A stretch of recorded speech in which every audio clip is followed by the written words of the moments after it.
The core of AI is truly about the theory and the philosophy, not necessarily about the process. There are processes attached to it, but appreciative inquiry is a way of thinking that shifts us from dichotomous worldview of the West into the more holistic worldview that is more common in the East. By that I mean, instead of looking at someone and focusing immediately on what's wrong and they need to fix, what we do in AI is we say, you know, what is the best that I see? What are the possibilities here? If I wanted it to be even better, what would it look like? I want to hasten to say, too, it's not about denying the negative, that there are things wrong.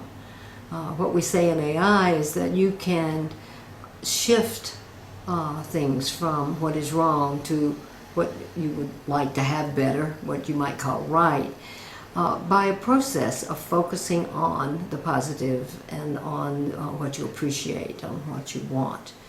We say also that you get what you imagine. So we focus also on what you imagine. We help people imagine what they want based on the best of what they've already known, so that it becomes not airy-fairy, fluffy stuff, but solid, sort of moving forward toward what you want rather than away from what you don't want.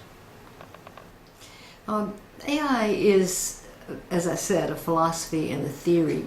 It does have some practices attached to it, but in truth, you can do any traditional organization development process from an AI perspective.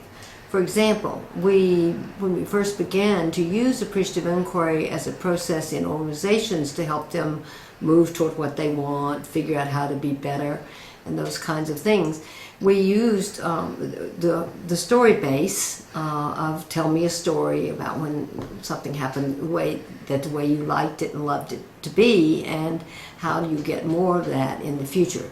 So the traditional OD process says, what's wrong around here and how do we fix it?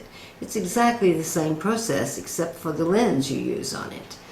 You're going to look at the problems, and in the old way you would find out, you know, who was to blame and what didn't work and how you should fix it.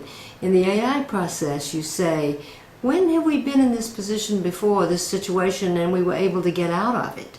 What did we do? What worked? What was successful?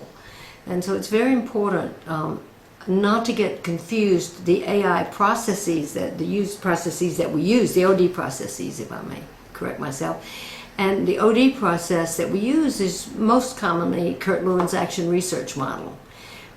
We have renamed it in AI to discover, dream, design, and deliver, or destiny.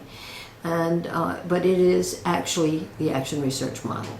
You begin by identifying what you want to have be different, how you want it to change, and you look for resources to do that. It's a similar process.